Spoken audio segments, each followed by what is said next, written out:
lot of people in Texas hate this tree, and ranchers spend millions of dollars trying to kill it. Land managers actually call it invasive. It's not. People accuse it of stealing water, taking over grasslands, and choking out native ecosystems. And to most modern Texans, mesquite is simply a weed. But for thousands of years, indigenous peoples across the Southwest viewed this tree very differently. To them, mesquite was not a problem. It was the most important resource. It was food, medicine, fiber, firewood, glue, building material, weapons, and a lot more. And in many places, it was the foundation of entire economies. In fact, if I had to choose the single most important wild food plant in the Southwest, it's not prickly pear, agave, or acorns. I'd definitely choose honey mesquite, Neltuma glandulosa. By the end of this video, I think you'll understand why. When you imagine a staple food, you might think of an agricultural crop like a wheat or rice. But long before European settlement, indigenous peoples across Texas, Arizona, New Mexico, California, and northern Mexico relied heavily on mesquite. And it's not a survival or famine food, it was an absolute staple. So even among groups that practiced horticulture, like growing corn, beans, and squash, and much more, mesquite was still a vital food resource. Archaeologists have found mesquite remains in ancient sites dating back thousands of years, and mesquite fragments have even been found in 5,000-year-old human coprolites from southwest Texas. The list of peoples who relied on mesquite is absurdly long. Across the Southwest, people independently came to the same conclusion. Mesquite was one of the best food-producing plants available. One reason mesquite was so important is very simple. It produces a lot of food. Historical accounts suggest that a mature tree may yield as much as 15 to 30 pounds of pods in a good year.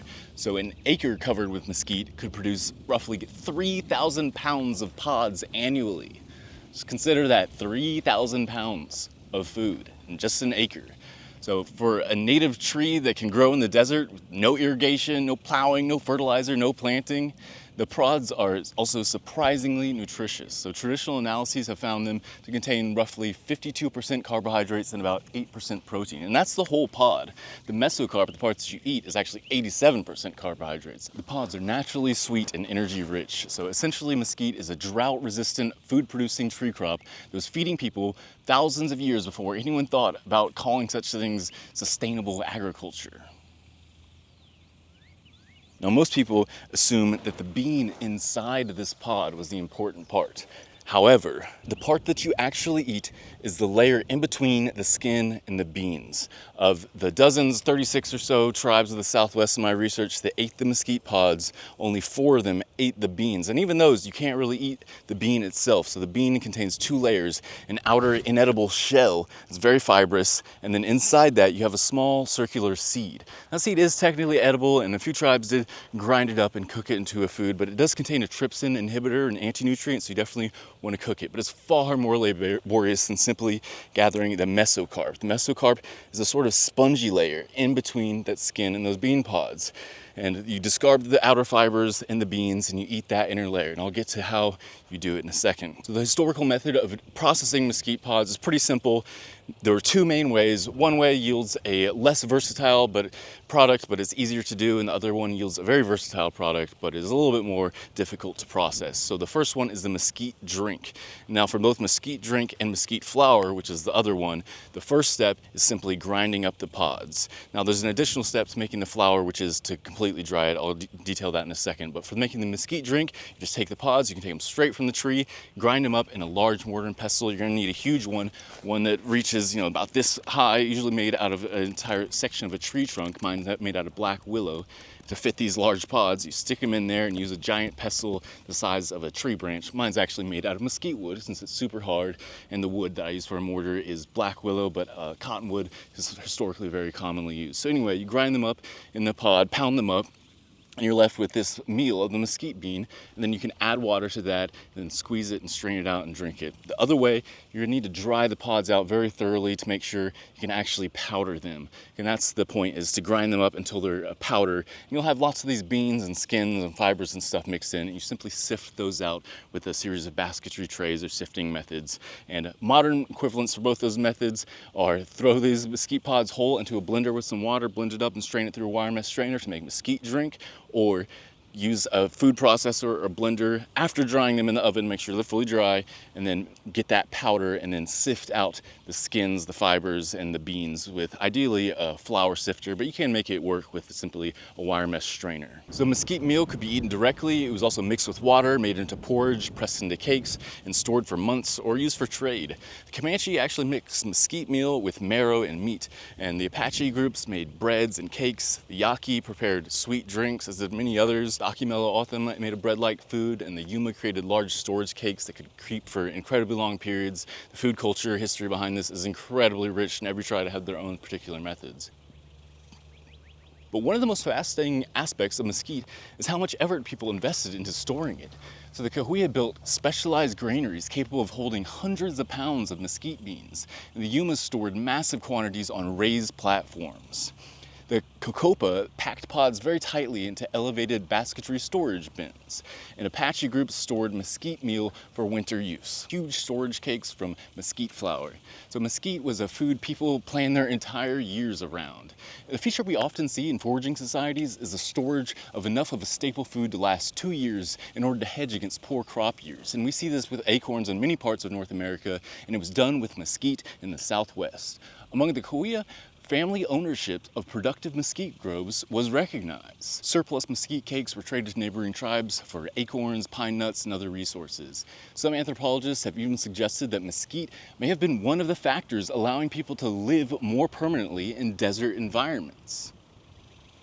Here's an interesting example of the importance of mesquite. So the Cahuilla actually named 5 of their 8 seasons after stages in the development of the mesquite tree. So one season marked the budding of the flowers, another the flowering, then pod formation, pod ripening, and finally pod fall. Imagine naming most of your calendar after the life cycle of a single plant. We tend to think of agriculture as the only path toward organized food production. But when a wild tree becomes important enough to structure your calendar, you've moved far beyond simply casual gathering. Mesquite, as I mentioned earlier, wasn't just eaten, it was very commonly drunk.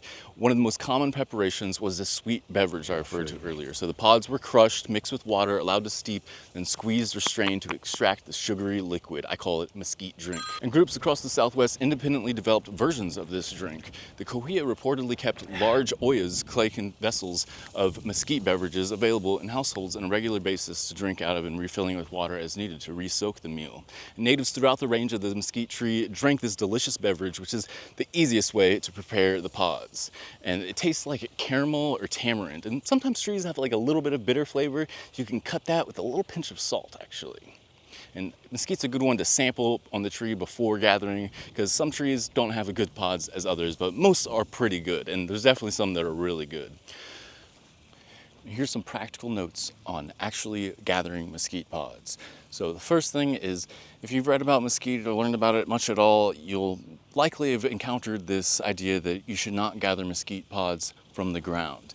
Now, I did a lot of research to track down the source of this admonition, and it all stems from a single study in Arizona wherein they gathered mesquite pods from the ground in October through April, which is months after mesquite pods dropped. Furthermore, there in Arizona where the study was conducted, it was after the monsoon rains. So at that time, I know from experience, those mesquite pods would have been very clearly bad, been brown all over, and that study showed that they had a high aflatoxin concentration in the pods, which is a carcinogen that's a product of aspergillus fungus, which is very common in agricultural crops like in peanuts and stuff and wheat. But in my opinion, it's perfectly safe to gather mesquite pods from the ground as long as they've recently dropped. Ideally, it hasn't rained at all, or maybe just a little bit, and they've had time to dry out. They dry out quickly, just not been soaking in water for a long time, and they don't have rodent or chew marks on them. Now, actually, I'd be more concerned about rodent chew marks more than anything.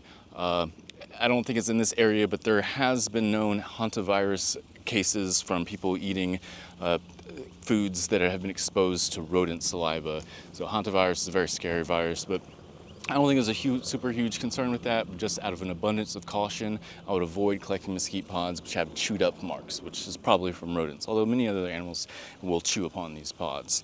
Now, some other considerations are the size of the pod, how much of that mesocarp it really has really. So these on the right here, I would probably discard. And you can see these have like really thin sections. You can just kind of snap them. There's really not much to it. Now these on the left are very gruesa, very thick and fat, and those are perfect. Those little black spots that you might see covering the thing, those are just a product of a sap feeding insects. A lot of sap feeders like to feed on mesquites. They have a lot of sweet juices in them, so they just poke their little mouth parts in there and suck out the juices, and it leaves a little brown spot. I think that's perfectly fine to consume. And another mark that you'll often see is these holes. Now these holes actually aren't a sign that the pod meal has been infested with beetle grubs. It's actually a sign that a beetle has exited, and those beetles, which are bruchid beetles, feed upon the seeds of mesquite pods, which you're usually discarding anyway. And if you happen to mash them up in the mesquite pod meal, well, bruchid beetles are perfectly edible. Add a little bit of fat and protein, if anything. So I don't bother discarding those with the holes in them. I think that they're perfectly fine.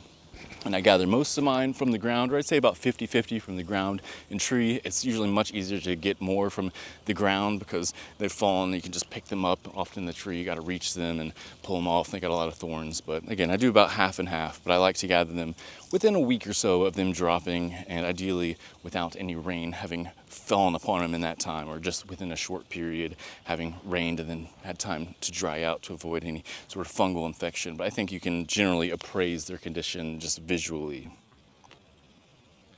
So these pods, they get most attention, or they should. That's the food part. But actually, many edible parts of the tree were used. So the flowers were gathered and eaten by tribes, including the Cahuilla, Cacopa, Apache, and Tonaotham.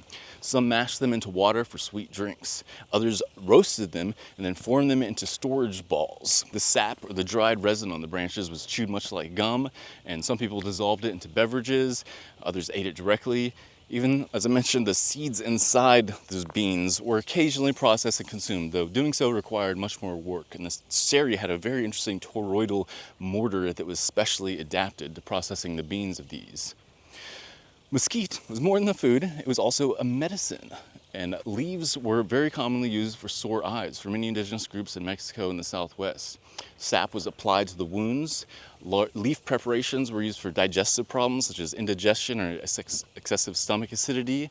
Mesquite gums used medicinally across the Southwest and northern Mexico. The Tonaotham used the resin on sores and skin infections, and mesquite leaf preparations were used for red ant stings. Various groups use leaf and sap preparations as eye washes. So today we often separate food plants from medicinal plants, but traditional peoples rarely made that distinction. Here's one way to ID this leaf of mesquite pod. It's not just pinnate, it has this very distinct bipinnately formed compound leaf with this interesting fork right there. So that's the entire leaf. If mesquite only produced food, it would already be one of the most important plants in North America, but it did much more. Its wood was used for bows, spears, war clubs, digging sticks, mortars, pestles, finch posts, house beams, granaries, basketry tools, pottery tools, fire drills, and fuel. Its gum served as glue, its bark produced fiber, its roots became cordage, and its spines became tattoo needles. In some communities, nearly every part of the tree had a purpose. Honey mesquite was actually only one member of a much larger food system. It's in the Fabaceae, the legume family. And in Arizona and northern Mexico, velvet mesquite, Neltuma velutina, was a staple food of the Tonaotham. Its flowers were eaten, its gum was chewed, and its pods were also made into meal, drinks, cakes, and storage foods. Its seeds were also separated and stored for consumption. Its resin was also used medicinally, and its wood was commonly used for tools, mortars, houses, and agricultural implements. There's also screwbean mesquite, Strombocarpens pubescens. And this is an odd looking tree, especially its pods. It has these twisted spiral pods. And those are harvested by the Cacopa, Yuma, Paiute, Apache, Pima, Cahuilla, and various others. And some groups buried these pods in specially prepared pits for weeks, allowing them to sweeten and improve before processing. And the resulting meal became drinks, cakes, gruels, and even a molasses-like syrup. Honey mesquite usually ripened first. Screwbean mesquite often ripened later. And this is ripe in midsummer right now, late June, early July especially. So together these foods, these two species expanded the harvest season significantly. Now, today, mesquite is often portrayed as an ecological villain, but much of its modern expansion appears to be a result of livestock grazing, reduced fire frequency, extirpation of bison, and other changes that occurred after European settlement. Mesquite didn't create the conditions, it responded to them. And while people often complain about mesquite, they overlook what this tree actually contributes. Mesquite fixes atmospheric nitrogen in its root nodules, so it provides wildlife habitat, feeds pollinators, produces foods for birds and mammals, stabilizes soil, and provides shade. Now, mesquite has been accused of being a water hog, but research actually shows the opposite. It brings more moisture into habitats by drawing it up through its taproots. By the way, the deepest in the world at 200 feet deep. And these create a habitat, a microhabitat around the tree with higher soil moisture. Historically, mesquite groves attracted game animals, insects, and other resources that indigenous peoples depended upon. In many places, native peoples actively managed mesquite landscapes using pruning, selective harvesting, and controlled burning.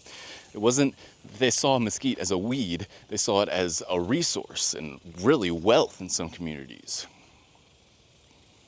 Now, one very interesting, if slightly esoteric question is, why do mesquite pods exist? Why do they produce so many of these big pods?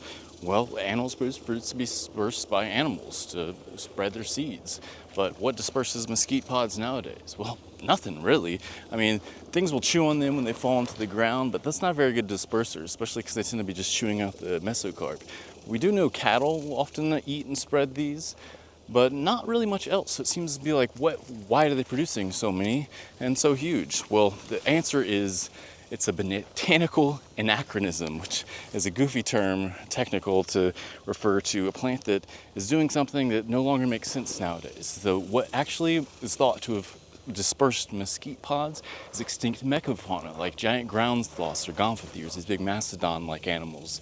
And that makes perfect sense because they're big, so it's going to be a viable food source for a very large animal. They produce a ton. And another factor is those spiny branches that are very strong wood that's also pretty flexible. So those characteristics are to deter excessive browsing, prevent an animal from sprawling too much over the plants. And if it does put its weight on it, it can hold it and resist it. So that's the reason mesquite basically is the way it is because it was evolved to feed megafauna. And we see the same characteristics, interestingly, with Osage orange, Maclura palmifera. It has these huge fruits that nothing really eats nowadays, and it's also very strong wood. It's very resilient and also has spines. So they're botanical anachronisms. Modern people will praise almonds, pistachios, olives, and other drought-tolerant tree crops, but we overlook a native tree that was feeding people here long before any of those crops arrived. For thousands of years, mesquite provided dependable food in one of the harshest environments in North America. It supported trade, storage, settlement, technology, medicine, and daily life. So next time someone points at a mesquite tree and calls it a nuisance, just remember, you're looking at one of the most important wild food plants in the history of the American Southwest. So if you enjoyed this deep dive into mesquite, my favorite plant, and indigenous plant knowledge, subscribe for more videos on the wild foods and useful plants of North America. Also get my book, Native Food Plants of Texas, which goes into more depth about the indigenous uses of mesquite and over 100 other species in Texas and the Southwest. If you have a mesquite tree growing nearby, maybe take a closer look or a taste. You might be standing next to one of the most valuable trees on the continent. All right, y'all, thanks for watching. Take it easy.